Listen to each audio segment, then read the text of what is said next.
মানানসই। মীনাক্ষী দাস। তুমি বললে পাহাড় কিনে দিবে, আমি বললাম কিসের প্রয়োজনে? একটা পাথর কুড়িয়ে আনো যদি, সাজিয়ে রাখবো ঠাকুর সিংহাসনে। হঠাৎ তোমার বাগান কেনার শখ, হেসে বললাম খরচ করো বুঝে।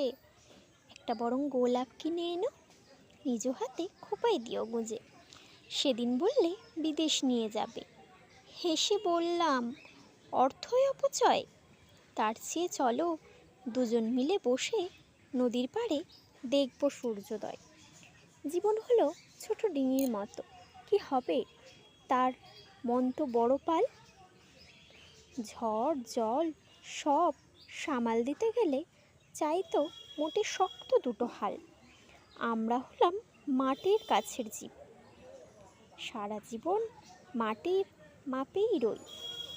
চাওয়া পাওয়া ছোট্ট হবে যত, জীবন তত হবে মানানসই।